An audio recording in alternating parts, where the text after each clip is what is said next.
Well, that is absolutely, just completely terrible. Fuck, I got burned, damn. Ah, what a thing. This is already a cry from the soul. Russia is taking to the streets again. Red Square is turning into a symbol of fear and anger. Nationalists, musicians, artists are rebelling, even those who just yesterday were shouting for the motherland. And And it will begin. Turn off YouTube, turn off Instagram. Turn off WhatsApp. We are not fucking North Korea, damn it. Russians are being deprived of their property and homes. Pashtin Stier. All the stores were closing up and I'm driving down the long Nevsky Prospect. Now Blokotenya has also closed. The store has closed. Dear Vladimir Vladimirovich, Are you out of your mind? You've lost your mind, do you understand, authorities? across all of Russia, the internet and communications are being massively shut down. We're fucking Russia. We don't need everything to be shut off for us. Crimea, Petersburg, the Moscow region, no connection, no internet, no hope. How is this possible today? War, it is war. the FSB is conducting raids, young people are being thrown into police vans, and by the Kremlin walls, you can already hear the words lined up against the wall.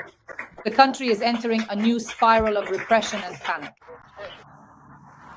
Breaking news, friends, and new protest actions. We are asking the federal government for help, because our local authorities can't help us in any way. You're unfortunate people. It's a vicious circle. It's like with one hand you gave us all this, and with the other you took everything away from the people. You abandoned the authorities, you abandoned our people, just abandoned them. We are declaring a hunger strike, December 18th. Now the center of protest and fear. Every evening, new groups come out there, nationalists, liberals, artists. Some shout, enough with the war. Others, Putin betrayed us. They are united by one thing, hatred for the Kremlin and exhaustion from a senseless dictatorship. Russia is being swept by mass protests. What kind of... Exactly the way that we were originally supposed to do it. Defend ourselves. Moscow, Petersburg, the regions. In Rostov, families of war participants declare a hunger strike. There are no homes. The money is gone. In the Kursk region, refugees had their 65,000 ruble payments cancelled. People went out to the administration building. We have been left without our homes and other property. We had to seek shelter in other towns and villages. The decision by the Russian Federation government this December to cancel the monthly payments of 65,000 rubles has caused despair for the majority of residents in the border Kursk region. Moscow is suffocating from its own raids. The FSB and the National Guard are clearing the squares, grabbing young people and dragging them into police vans.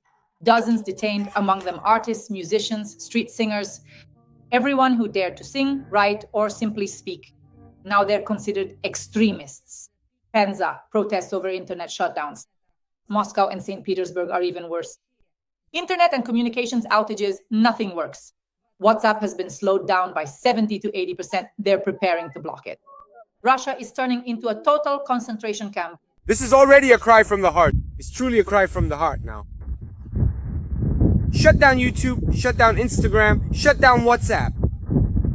Make the shittiest internet possible. In the fucking world, in the most fucking amazing country. We are not fucking North Korea, damn it. We're Russia, for fuck's sake. We don't need to have everything shut down to hell. War, starvation. The money they stole from all of us, the investigative committee can't find it. We're in a hopeless situation. Putin, help us. People are taking to the streets for housing, money, internet, hunger strikes, pickets, appeals to Putin. The war has come home and the system is cracking. Hello everyone and welcome to this presentation. Who wants to just lie down, but you know yourself that it might help. So get up, stop whining. The FSB is reacting like it's the 1930s. Young people are being grabbed right in the metro. Police vans are parked in the squares. According to eyewitnesses, people are being detained even for single-person pickets.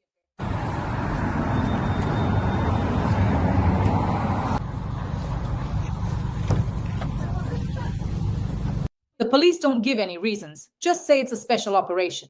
In the Moscow suburb of Lyubertsy, nationalists are marching. More than 100 men in masks and jackets with Russian community symbols walked through the streets, shouting slogans like "Police."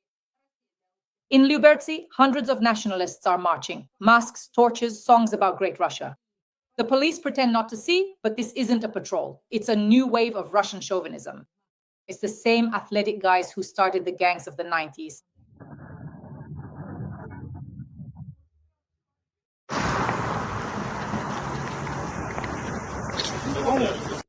This isn't a coincidence. It's a reaction to the regime's decay. When the authorities lose control, those who believe only in force take to the streets. The police stay silent because these are their people, the very ones they called patriots just yesterday.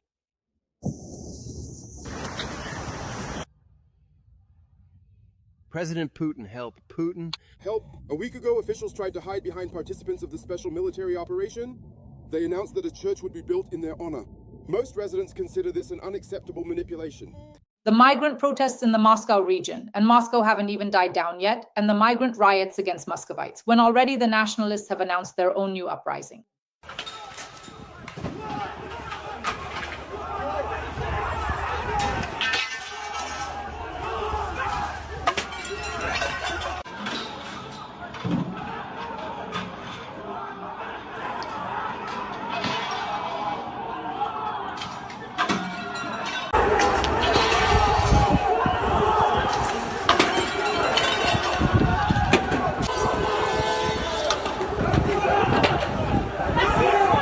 And while some are being jailed for singing songs, others are being called to guard oil refineries.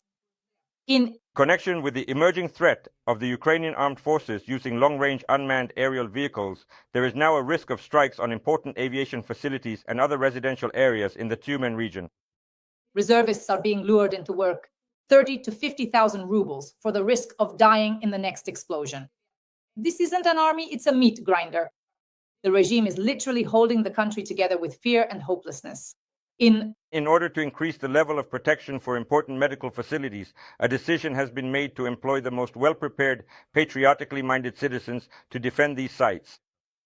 A reservist is considered to be a citizen who is in the reserve and has signed a contract with the Ministry of Defense, who is medically fit and between the ages of 18 and 50.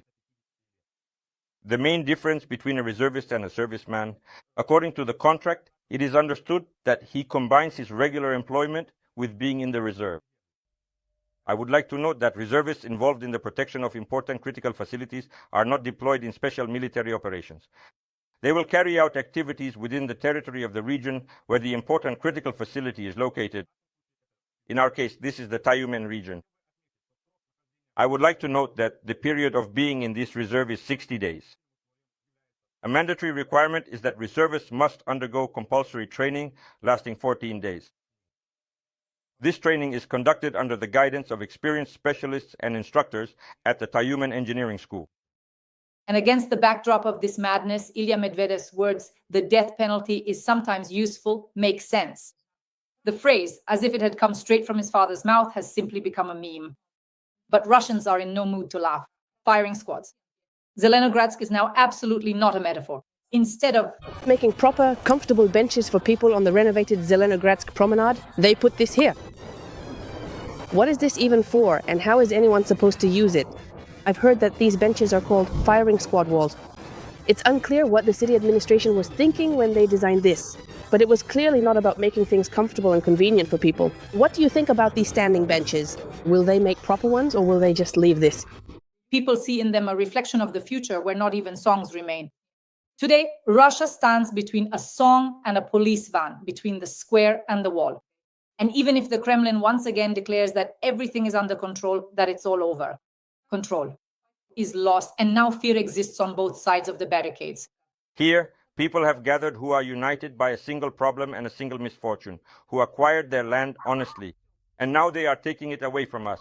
We are asking for help from the federal government because our local authorities can't help us in any way. There is no structure for this. A criminal case has been opened, but it isn't moving from a dead point. The investigative committee can't find the money that was stolen from all of us. We are in a hopeless situation. There are a lot of us. 400 people. This is the Rostov region, the Republic of Crimea, Krasnodar Krai, Voronezh, Adygea. This is on a large scale. This is a lot of money.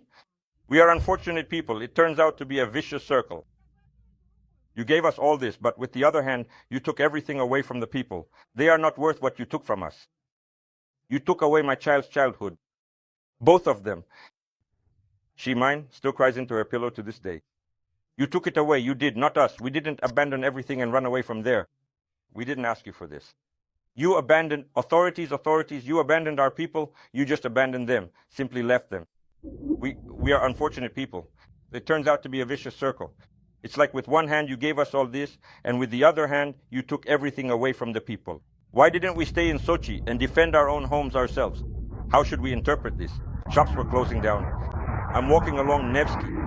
The coffee shop closed down. The store closed down. Closed down. The clothing store closed down.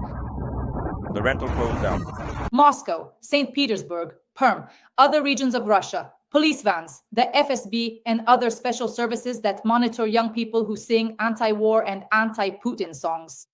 And of course, right-wing radical groups in the center of Moscow and migrant riots. All of this indicates that the Kremlin is losing its power. Friends, please like this video, subscribe to my YouTube channel, Dar Shaslivaya, and now check out the breakdown of top-notch Russia's propaganda. It truly seems to me that if it is psychologically impossible for a woman to cope, but then the professional doctor-psychologist carefully explains to her that this is indeed a precious and unique living life. And today others are in need of this living life. I want to tell you that in our country lately, for a number of reasons, there are a lot of childless people, couples who are unable to have a child. And the waiting list for adopting small, young children is very long. And I think that maybe a different approach is needed here. Yes, agree with the woman that she cannot or does not want to keep this child in the future, but this child can live in another family. But the scariest thing is that men, it's like they go crazy, while women, they help a person. Because if there is no man, a woman, it's like she's blown around like a leaf here and there. Because she is meant to be part of a man, you see. She was taken from him and should be joined to him. She cannot exist on her own. Do you understand? That's the point. That's why men are kind of foolish and scary. These foolish men are raised by single mothers who themselves matured at some point. You see how frightening it is. That's how it is. That's why Christianity now is becoming kind of sick and frightening in general. And you wonder, what should you do? So, as for the quartermasters, don't let anyone into this part. Enter. Figuratively speaking, a full salvo of 18 Poseidons would completely destroy the very concept of the US as a maritime civilization. Because in that case, all bases, all major port cities, and all infrastructure would be destroyed within an area of about 30 to 40 kilometers. And just for the record, that's where 75% of the US population lives. And moreover, it's impossible to repel these strikes again. The Americans simply have nothing physically to counter it. No aircraft carrier, no super-secret personal US submarine can do anything about it. Not a single torpedo is capable of catching up with our torpedo. They simply don't have such speeds unless there's a sudden accidental head-on collision. But that wouldn't change much because in that case, a megaton warhead would go off. Well, no, I'm talking about the amount in megatons. Continued. Yes, megatons. I told Vladimir Vladimirovich, it'll be more than what Sarmat has. You say, let's hit Kyiv. Yeah, that's a worm, that's a worm. Where did it even come from? And now, let's go after Kyiv. Why are you all? Go. Where am I going with this? I'll tell you this. Leave Kyiv. It'll be easier. Leave. Kyiv. Just like that, simply. Stand up and walk out, just like the guys did. In Belgorod, they're forced now. Now, I'm supposed to feel sorry for people from Kyiv. Don't count on it. Kyiv is gone and will never exist again. Why? Because you cursed the city, you betrayed it. You betrayed its sanctity. You desecrated them. You have absolutely no legitimate right to be standing here on this sacred ground, primarily because you are nothing more than treacherous demons who have willfully betrayed the long-standing history of your ancestors and the fundamental tenets of your own religious faith. True purification for souls as corrupted as yours can only come through the cleansing power of holy water and the consuming heat of eternal fire. You yourselves have explicitly stated this very sentiment during our numerous public broadcasts, frequently referring back to the ancient and terrifying prophecies originally delivered by the high clergymen of the old world. Finally, let's just wipe everything off the face of the earth and be done with it. Regarding armaments, this is indeed a very important matter, because if Oreshnik is what you insist on, that's really Paris, London, and so on. No, not Paris, London, but it was everywhere. This is Washington, Chicago, Seattle, Los Angeles. With 14,000, we could fly around several times. Circle around several times. Not from us. It didn't come from us. And not from us. Who came then? From where? It's even possible, yes. Well, let's assume the worst-case scenario. We're working in conditions of complete isolation. So what? We'll just keep staying in these conditions. No, we'll just finally switch to other types of weapons. At last, we'll strike with full force. Finally, we'll stop playing around. Like, oh, let's do it here. At last, we'll just wipe everything off the face of the earth and be done with it. Regarding weaponry, this is actually a very important thing, because if the Hazel, is that what you're insisting on? Is it really Paris, London, and all the rest? No, no, not Paris or London. It's Washington, Chicago, Seattle, Los Angeles. We could just circle around several times like that. Not from us. It didn't come from us. And not from us. Who came? From where? In war, it's not this side or that side that wins, but the fierce ones. The fierce ones who break the will to resist. So I'll say it again. We've finally started to take things out to hell. There will be no life in Kharkiv, nor in Poltava, nor in Mykolaiv, nor in Odessa. There will be no more of these cities, and there will be no Kyiv. If the civilians don't realize that they've been chosen as expendable material and don't overthrow their Nazi government, no strength left? At least leave those cities. Understand that you're being used as a human shield. No strength to leave? I'm sorry. Let me remind you of the fate of Sodom and Gomorrah. There were surely many local residents living there too, who simply could not leave their homes. They were just forced to continue to live like everyone else in the area. These guys are with me. If anyone asks over there, where soon under our coral call the horizon will shine, where we will cast aside the shadows again, like a burden that has become extremely convenient to carry. Get up, damn it! I'm not leaving you here. There will be a bright streak in this darkness, which, without flourishing, is like snow on sails. All of you new out of holes. You will soar high up to the heavens on the golden dawn rays, in envy and in radiant beauty. Yes, I truly believe that there will eventually be a long, bright streak in this cold snow, which is as completely interest-free as the ancient snow found in the distant poles. These brand new snows will soar upwards to the heavens on the early dawn rays, in envy and in magnificent, everlasting beauty.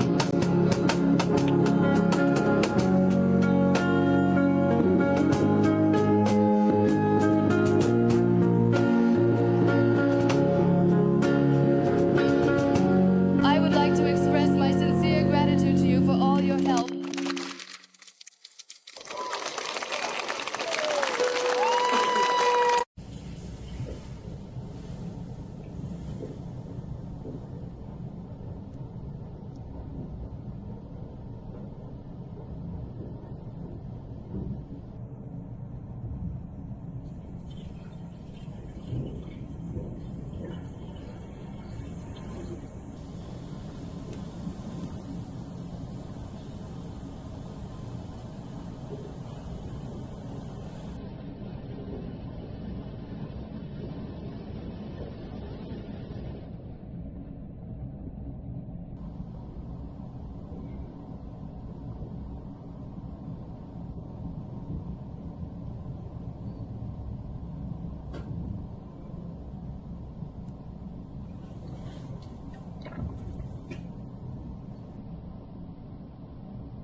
Well, you understand, I think, and so do those who talk about war with Russia.